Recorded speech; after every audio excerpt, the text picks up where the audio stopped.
kelebihannya. Kenapa kelebihannya? Nggak ada batasan usia kalau orang mau part time atau mau kerja di sana gitu. Pokoknya selama ada keahlian ya dia jalanin gitu. Iya, selama ada izin kerja, terus udah gitu ada apa namanya, skill. Iya, ada keahlian. Iya, betul betul. Karena dari agensi juga akan nanya ini jasanya itu pakai punya apaan. Betul. Skillnya dia, sertifikasi gitu. Kalau kayak sekarang cuci piring aja udah license. Piring tuh license-nya paling bawah. Jadi diterima masuk dulu baru bisa license kalau dari online. Tapi kalau yang kerja engineering, harus pakai dulu. Oh, tentu ada project lagi ya yang dikerjain. Sertifikasi dulu. Karena si agensi juga nggak mau ambil resiko kalau itu pertanyaan dia detail sih sampai kalau misalnya kita pernah kuliah di Indonesia tuh jadi bachelor degree dilacak sama agensinya. Ya. Oh. Tanyain. Ditanyain langsung ya. Nah, kayak di Indo, kalau di Indo kan cuma nanya doang. Saya ya udah gitu. Sini sampai teks pajak tahun lalu juga ditanyain. Oh, benar-benar harus clean ya. Iya, berapa nilainya, terus apa izin kerjanya, dari mana dapatnya,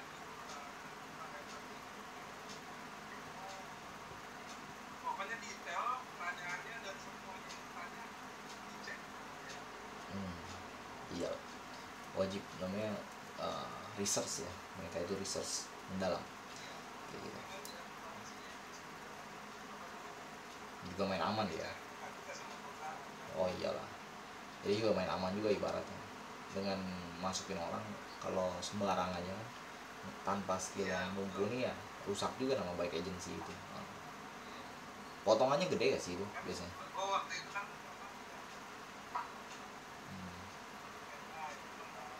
dicek nih, soalnya jauh nih kotanya, dicek tapi dicek perusahaannya tutup. Oh terus tutup. Udah, karena waktu itu yang di Philadelphia gue kerja gak pakai bayar pajak. Oh, itu kalau kayak gitu berarti yang salah siapa tuh? Yang audit pajak atau yang punya perusahaan lah sama pajak ya bro? Iya, yang punya perusahaan yang bayar pajak yang benar. Makanya saya disuruh sama agensinya, mau nuntut gak? Kalau mau nuntut bayar sekian. Oh itu tapi pasti menang itu kalau nuntut. Kalau nuntut pasti menang. Kalau nuntut pasti menang, cuma kan saya nggak mau sampai ribet ya. Oh. Closing time lah ya, habisin waktu ya. Iya, soalnya juga kalau misalnya bawa nama saya, kalau nasib saya lagi jelek di California, saya pindah ke California, saya juga bisa. Iya sih, udah pernah ngelaporin orang. Etis juga ya bro. Iya, makanya ya udahlah, sela-sela aja. Itu gajinya di situ berapa ratus juta biasanya Pak sebagai engineering? Maksudnya gaji apa? Per satu bulan ya? Nggak nyampe ratusan juta lah. Oh nggak nyampe ya? Oh. Nggak nyampe, kalau cuma 3.000 per. 3.000 dolar. 3.000 oh. Bulan. Yang 45 juta oke lah ya. Standar. Rajin nggak masuknya gitu loh. Oh, tapi kan seminggu 5 hari doang kerjanya. Per jam, kalau misalnya ya. Jamnya kita sakit atau apa gitu. Oh, nggak dihitung ya. Iya. Memang begitu sih namanya. Buruh ya, hitungannya buruh ya. Buruh gak sih itu? Hitungannya per jam. Jadi agak strict sama keuangan gitu. Oh. Tapi pernah masuk ini company di Tesla gitu pernah? Wah, waktu itu udah dipanggil Hyundai. saya. Oh benar. Pas lagi dipanggil udah ngetes tuh, terus udah tes. Saya udah ditawarin masuk masuk mulai hari ini masuk daftar kan. Terus udah gitu diteleponin lagi, oh sorry kita ada pengurangan tenaga kerja. Oh, tiba-tiba. Terus udah gitu 1 bulan kemudian ditelepon lagi, kamu jadi gak pergian gak Kesini. sama saya kerja? Terus. Kalau jadi karena sekian masuk kabarin saya udah masuk perusahaan lain. Iya. Tapi kayak tawaran mereka gede gak buat orang yang udah berpengalaman? Lebih gede sih sedikit. Oh. Ya kalau misalnya sekarang dapat 3.000 di Tesla ya bisa dapat 3,5 lah, kira-kira begitu. Satenggo. Oh. Berarti nggak beda jauh ya? Masih sekitar memang 50-an. pasarannya gitu kalau teknisi. Oh, pasaran.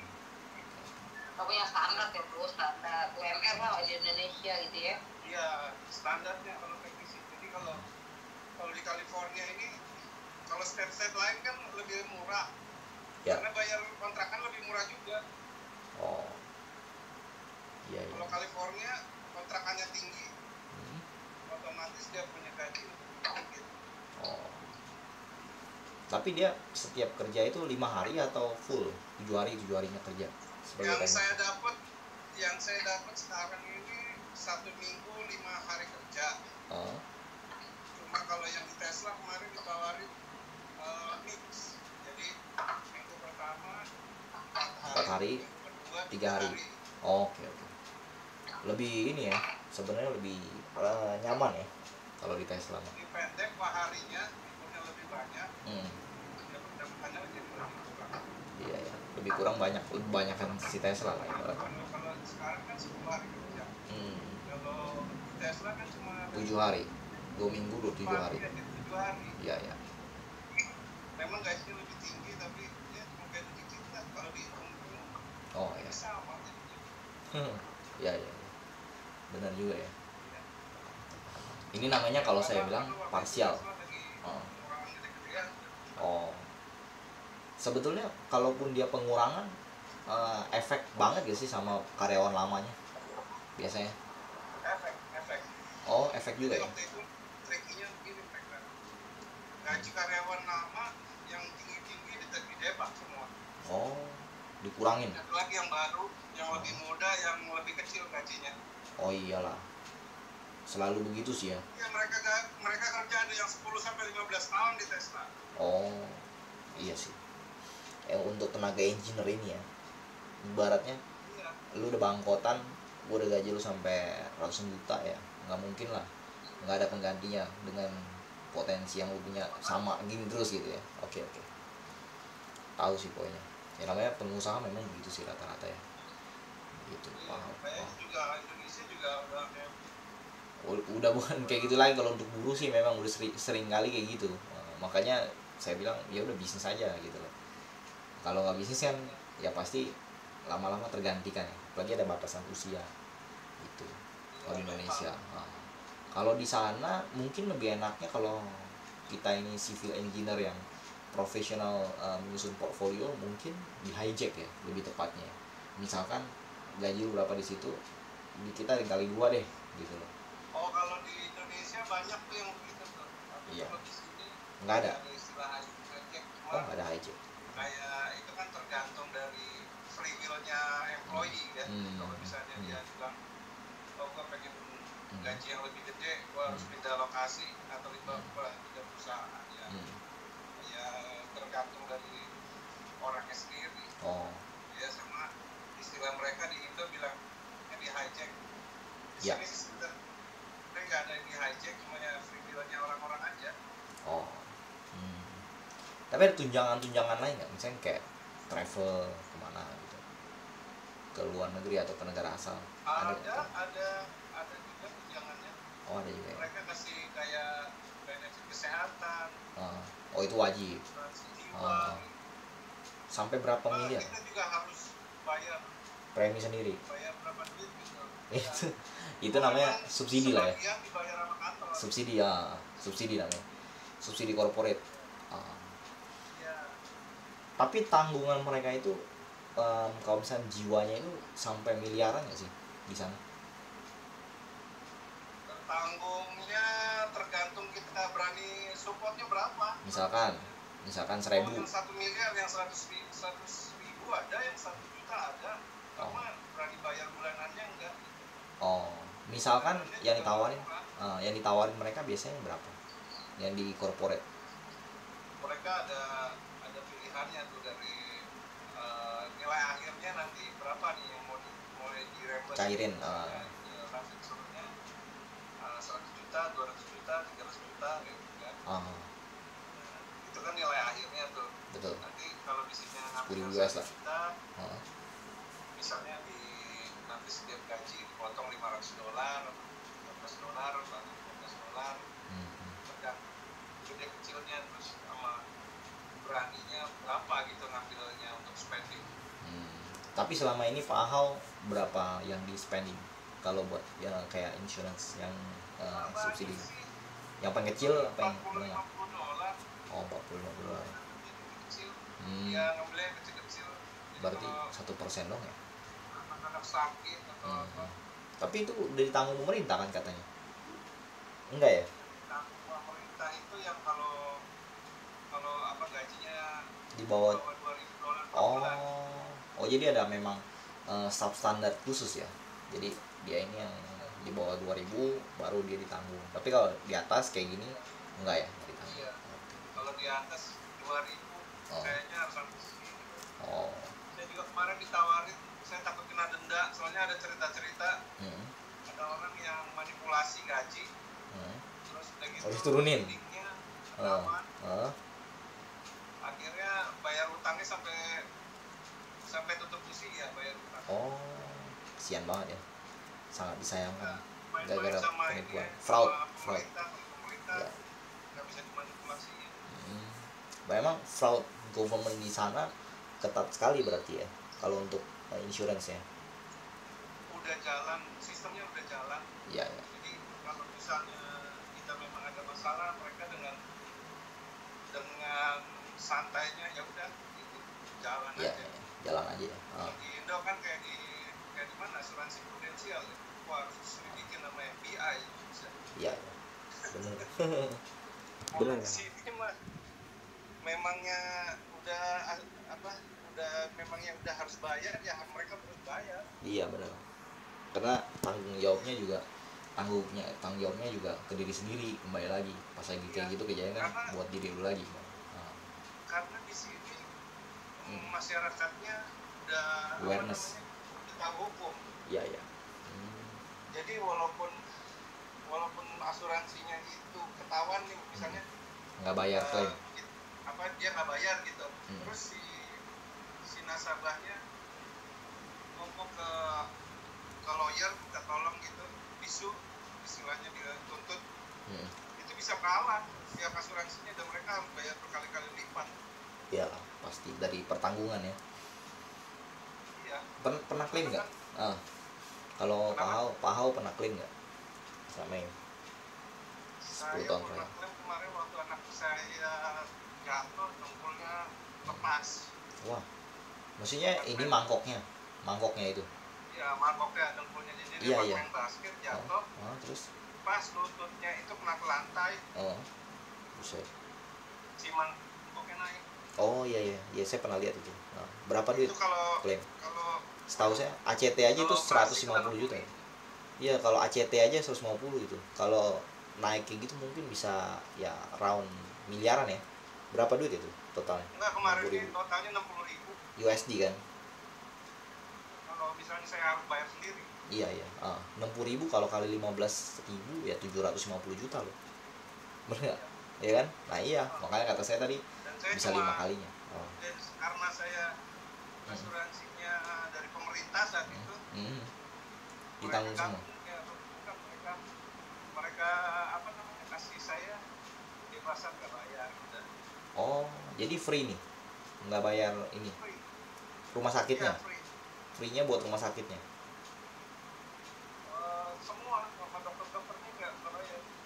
Iya, maksudnya berarti ditanggung semua ya kayak BPJS di Indonesia, cuma bedanya ini pelayanan swasta. BPJS kan katanya saya dengar agak susah ya. Klaim aja susah.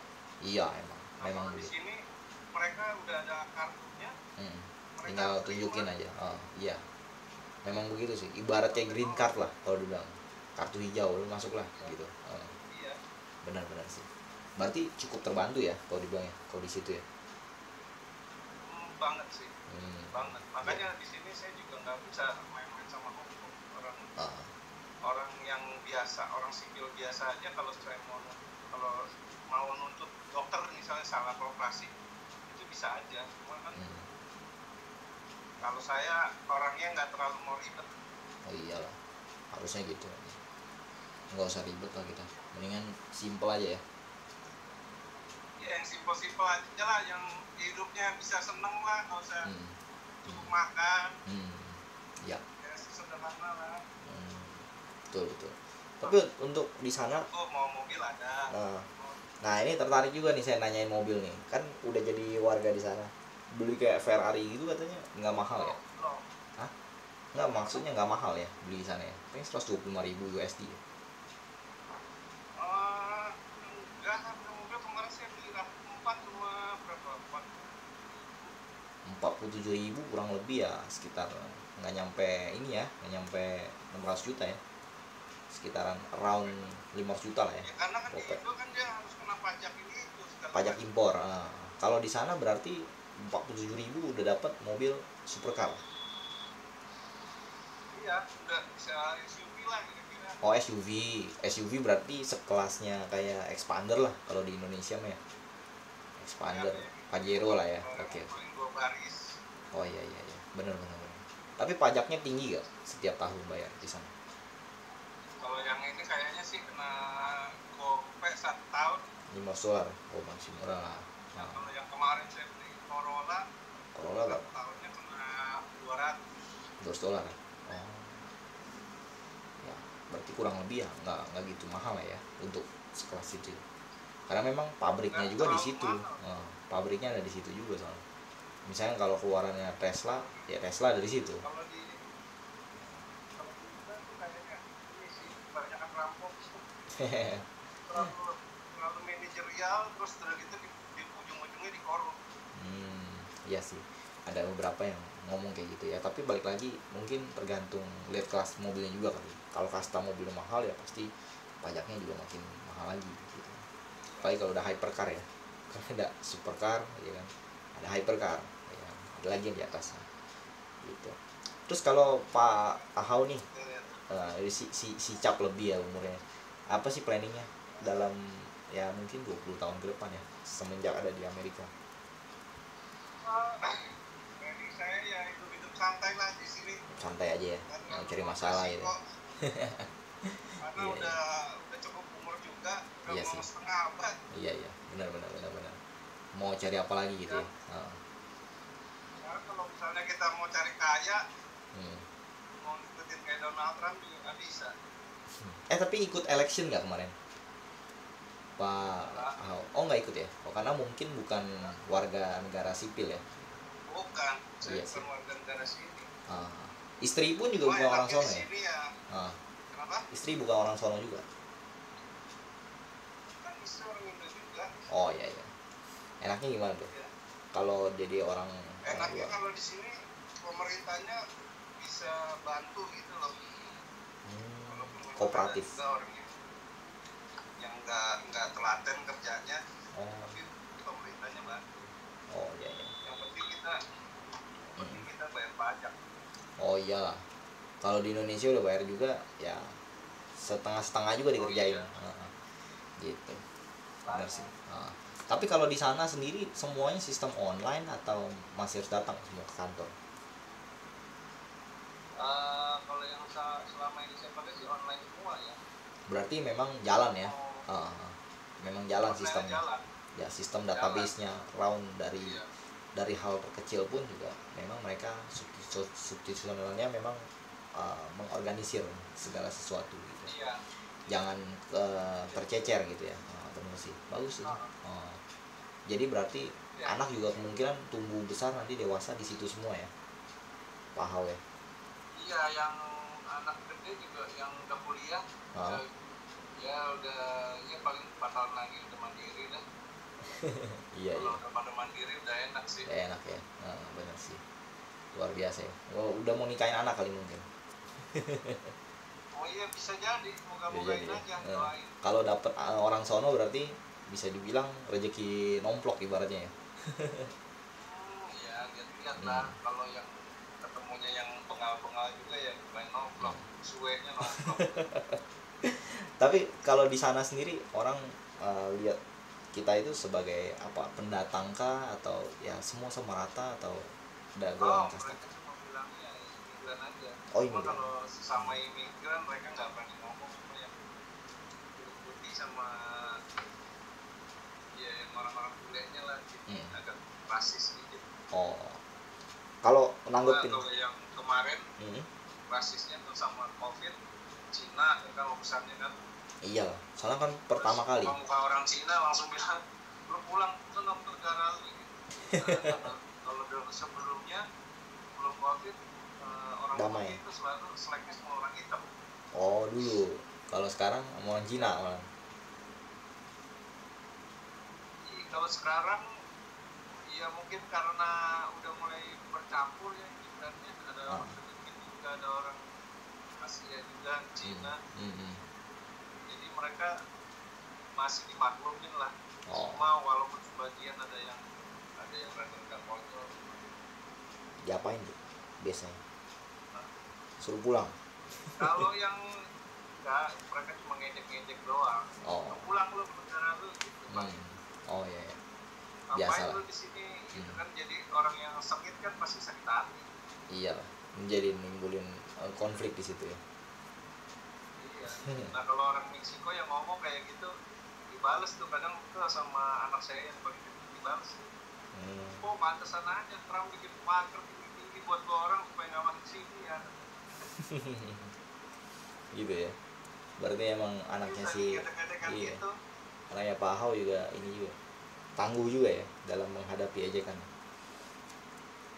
Iya, mereka tahu juga sih.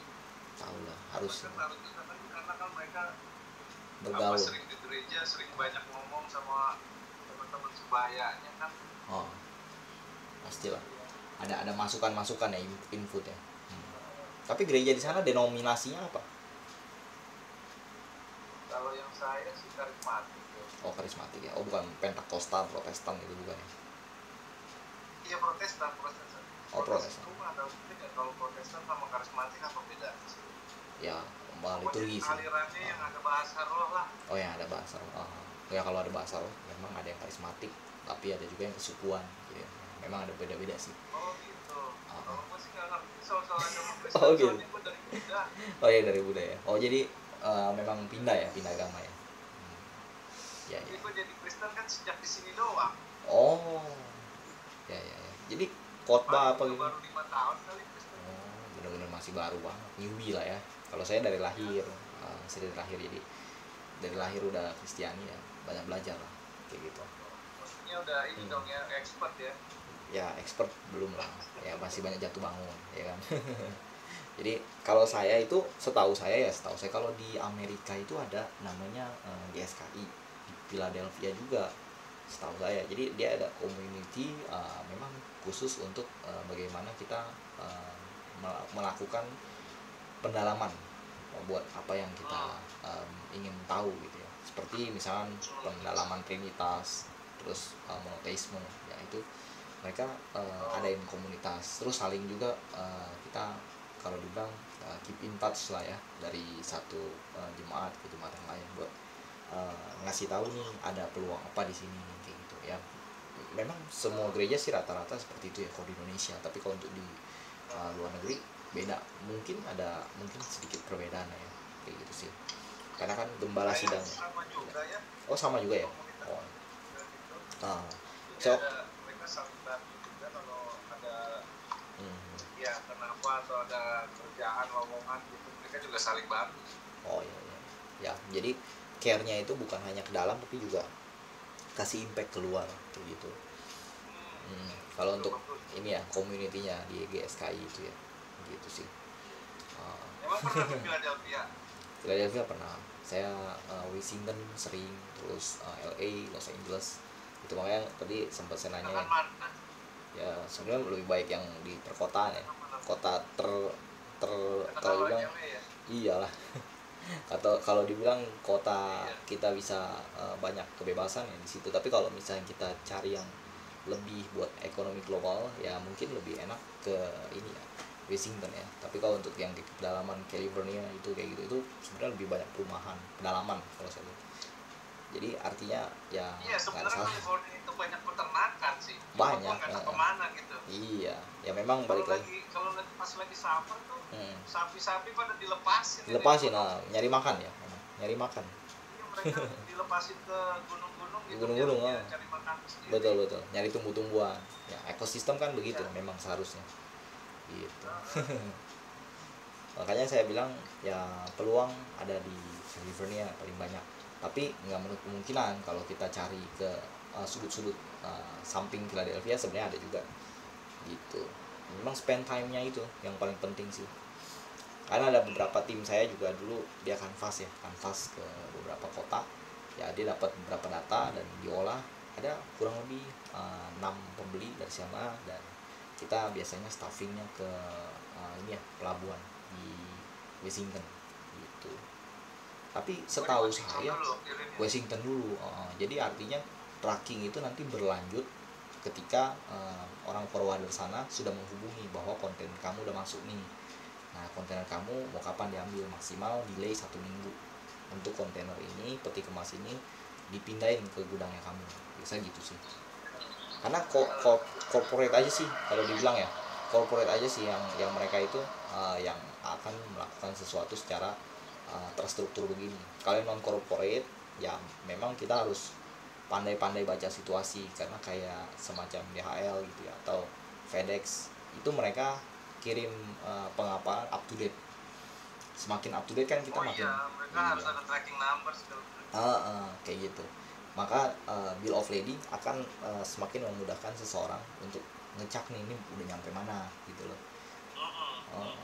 Itu sih yang diperluin dari air trust yang kita di sini juga gitu. Kalau kita belanja di eBay ada eBay, tracking number Amazon, gitu. kayak gitu emang. Nah kita sebenarnya lagi incar ya untuk masuk ke pasar e-commerce-nya di sana. Kita lagi incar. Kalau misal si Pak Ahau ini mikirnya offline saya mungkin sibuk ya misalkan gitu ya, nanti akses aja secara online gitu loh. Jadi bikin akun pedagang kayak semacam di Alibaba. Nah itu bisa sebenarnya gitu sih. Bisa dapat data buyer, bisa punya pembeli lewat online gitu sih. Ya, kemudahannya sih seperti itu. Unik kalau dibilang. Emang ada mau Ami mau buka cabang di sini? Saya sih sebenarnya selalu cari mitra yang ada di pelosok-pelosok dunia ya.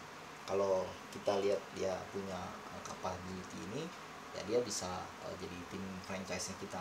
Nah, tim franchise ini kan artinya dia mengelola barang, terus juga mendistribusikan barang, terus juga dia manage karyawannya dia sendiri nantinya. Kita ajarin strukturnya seperti apa, ke depan apa yang mau dia siapin. Karena kan orang itu kan biasanya mau mulai jadi entrepreneurship adalah ingin hidup yang lebih baik, ingin kelayakan hidupnya itu di atas standar gitu kan.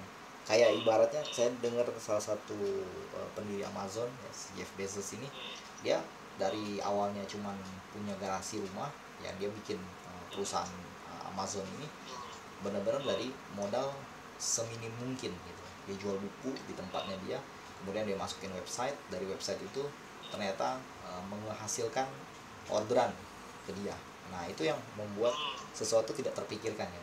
Kadang-kadang kita kan hanya mikir apa yang saya bisa saya kerjain itu gitu. Nah padahal sebenarnya kalau kita keluar dari zona itu, kita out of the box sedikit, nah inilah yang terjadi. Sekarang valuasi company-nya dia aja itu udah di atas 2000 triliun sekarang. Artinya kan dari hal yang konsisten dia kerjain, kemudian dia juga lihat apa sih yang sebenarnya in charge sekarang di dunia ini sedang kerjain. Oh, nerbangin roket ke bulan. Nah, itu juga termasuk ya kan, apa yang disebut dengan kita itu melihat apa yang di luar itu sedang bereaksi. Maka kalau kita juga berpengaruh dalamnya, kita dapat profit dari situ. Gitu.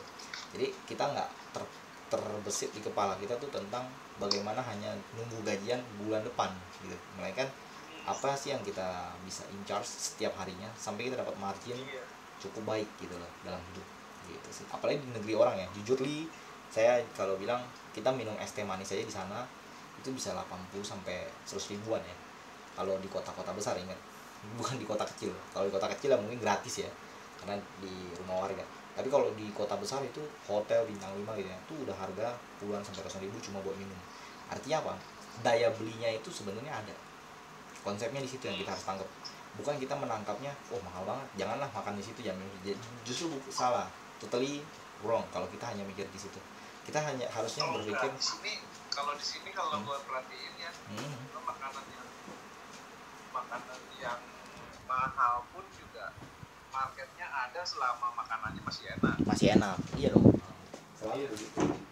Kayak apa, makanan Vietnam di sini kan makanannya cocok sama lidah Asia Ya, kalau kita kasih harganya mahal, agak tinggi sedikit karena marketing kan dia kasih harga sedikit tempatnya makan di sini rame. Betul ya, itu yang disebut dengan maintain of quality ya kan. Kalau kita di F&B emang harus seperti itu.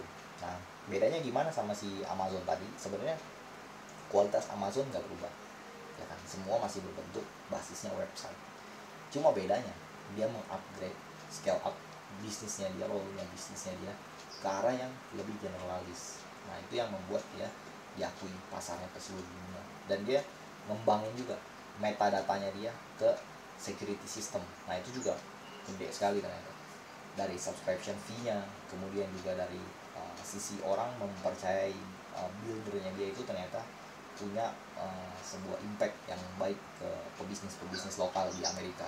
Nah itu ya, saya sih ngambil positif ininya ya, saya ambil positif visionnya dia tuh di situ.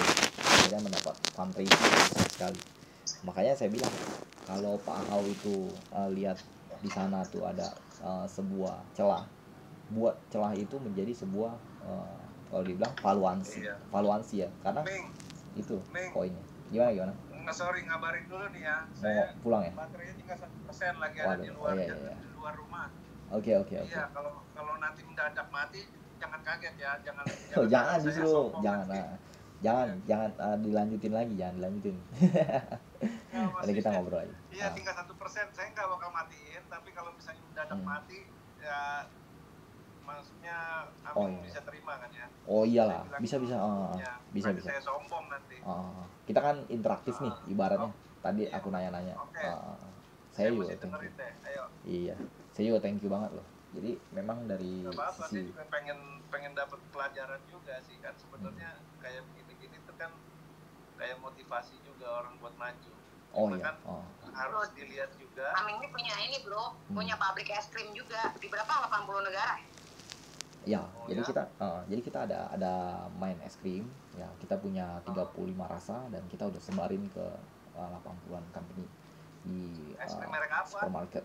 Jadi kita main mereknya itu tahu Ice ya. Kalau biasanya orang taunya dia cuman di Ice untuk produk-produk yang sekelas ada kayunya, tusuk kayu. Nah punya kita itu ada baskomnya, namanya Garcia Ice Cream. Oh Garcia, nyampe ke sini Garcia mah. Iya makanya. Iya makanya tadi Bu Indah udah ngomong kan. Ini si Pak Aming main. Nah saya sebenarnya nggak mau cerita buat apa juga, kita lagi ngembangin hal yang sekarang ini juga mau besar gitu. Nah jadi kita ngomongin yang itu gitu. Jadi core bisnisnya Outteams ini memang besar sekali. Makanan mau cari cemilan kita main ya kan, dari snack kita main terus ya, tadi ice cream kita main, karet juga kita ada main gitu. Dan ada beberapa lini bisnis yang bisa digarap juga oleh Pak Ahau ya. Makanya saya bilang unlock the position dulu, karena hidup itu kalau kita nggak unlock kita kelok terus gitu loh di satu mindset yang udah ada sebelumnya gitu. Ibarat kayak kenyamanan aja, kita udah biasa dapat gaji contoh 100 juta sebulan. Kalau kita mau naikin ke 200 juta kan kita takut nih 100 juta ini akhirnya hilang. Karena apa? Karena mungkin kita terlalu agresif mengambil kesempatan yang belum tentu menjadi milik kita gitu. Karena sebenarnya dalam hidup simpel aja. Dengan kita punya 100 juta, apa yang kita pertaruhkan sebenarnya? itu membuat keamanan kita itu jauh lebih stabil lagi ke depannya. Jadi yang harus kita yakinin adalah niat kita untuk explore itu. Kalau kitanya, waduh, kalau umur sekarang kayaknya susah nih, ya kan. Nah ini yang terjadi adalah kesulitan untuk unlock kita punya mindset tadi. Bener, memang mindset ini penting banget. Iya, betul. Gitu. Aku juga sebenarnya nggak mau ceritain tentang es krim, tapi valuasi es krim kita udah cukup tebel lah di kantong sebenarnya.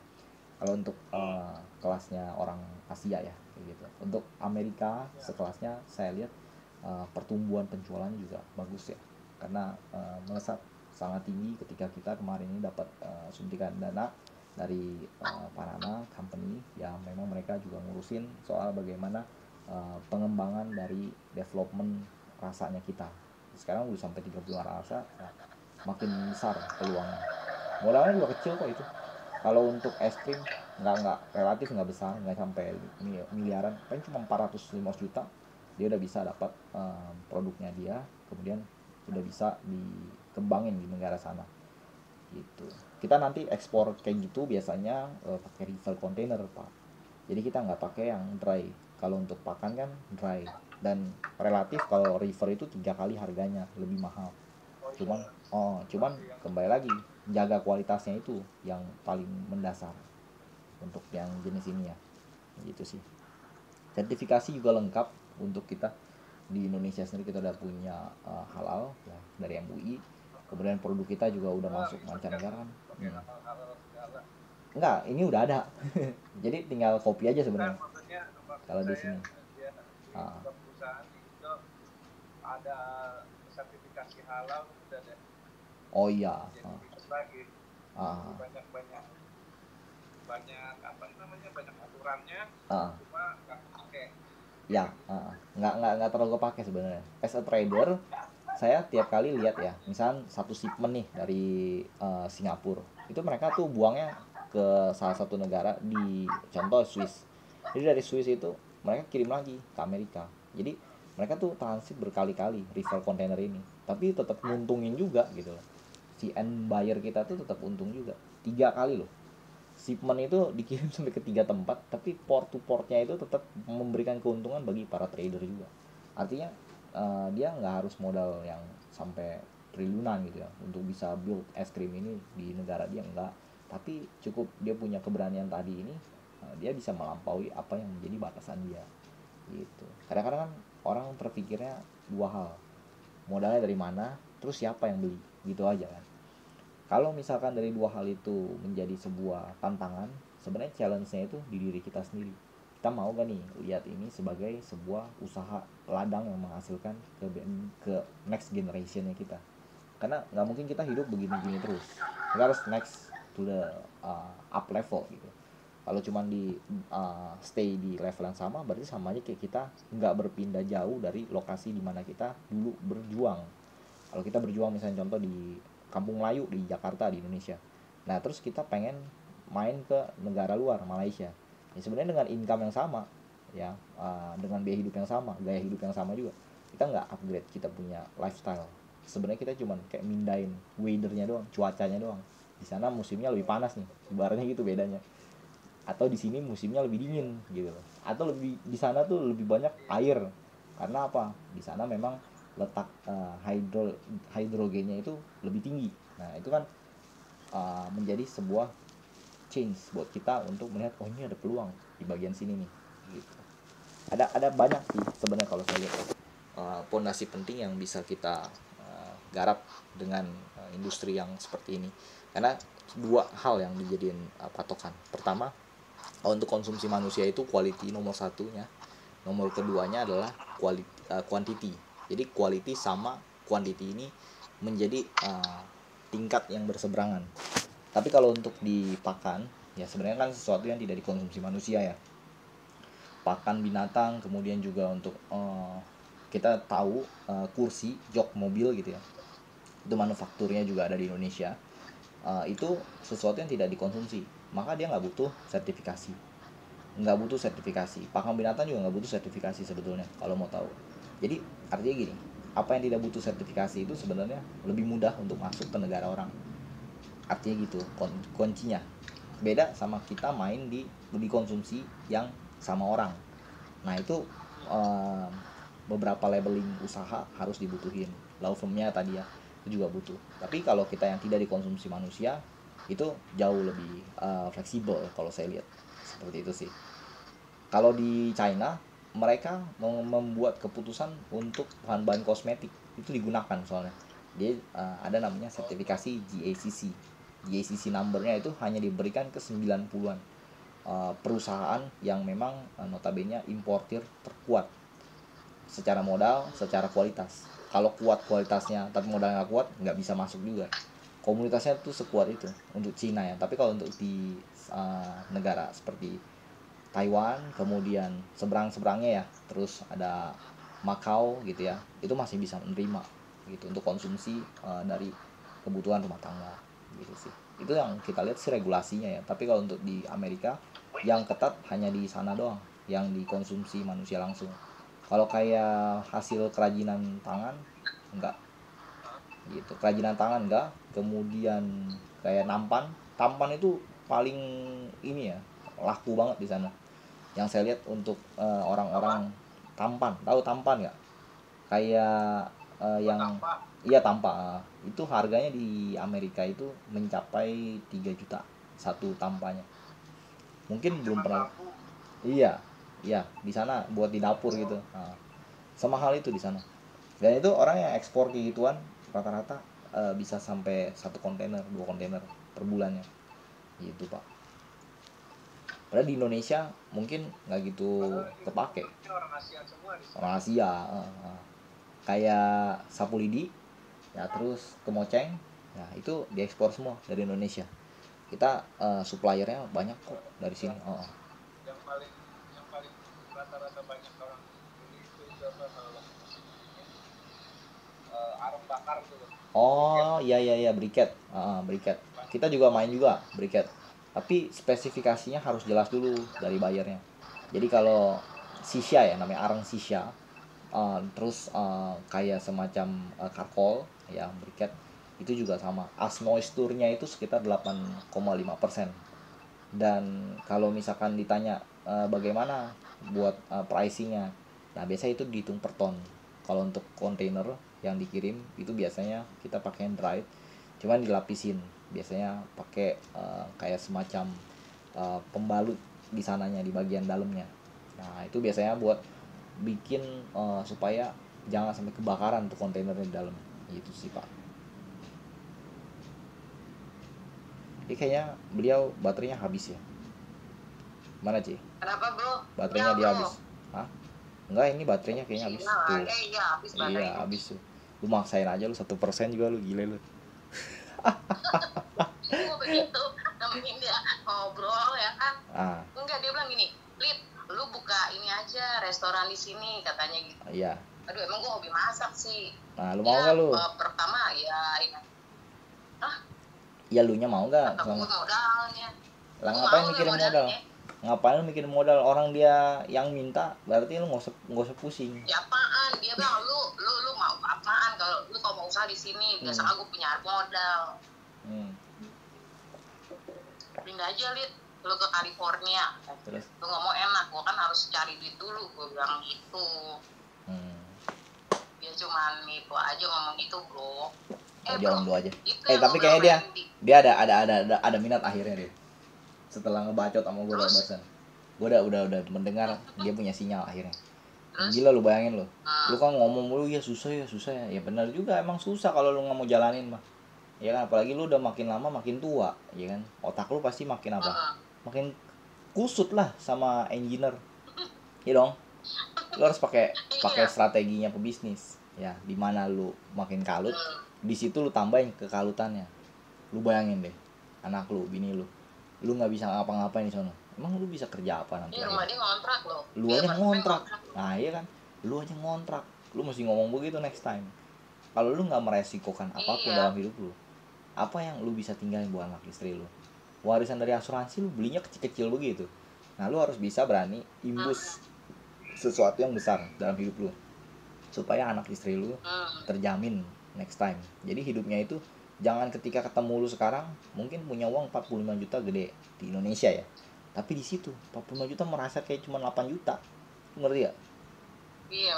Ya iyalah, dia beli mobil aja Corolla, itu pun dia beli mungkin second kali, gua nggak tahu juga ya. Cuman kuncinya apa? Mau dia mobilnya Subaru, Corolla. Iya, artinya apa? Lu aja ngepres hidup lu. Nah, bagaimana caranya lu bisa gedein lu punya kapasitas? Tentu lu harus keluarin zona nyaman lu ini. Ibaratnya lu biasa nih main sama anjing lu nih, ya kan? Keliling-keliling taman. Nah, lu buang itu waktu, lu datang ke supplier di tempat-tempat di sana yang memang kira-kira peternakan yang mumpuni. Terus datanglah ke KBRI. Nanyalah database siapa nih peternakan di sini. Nanya lagi tiap hari lu gitu terus lama-lama lu punya. Gak usah ke KBRI, Google Map juga ada. Ini gue kan ada kayu bro di Jambi, dipercaya 30 ribu hektar. Bang Irwan itu kan dia mau modalin ya kan, sedikit. Gue gak ada modal, bang, gue ambil bahasanya. Gue tau gak ada cari pabrik-pabrik kayu di Jakarta. Gue searching ya kan di WhatsApp. 5 kayu apa, gue ambil dari dia nanti. Lu tau gak, kayu itu kan dia beli cuma 500 ribu. Anggaplah dia 1 juta, itu harga 20 juta per kubik. Gue pernah sampai sini terus gue jadi supplier kayu. Gue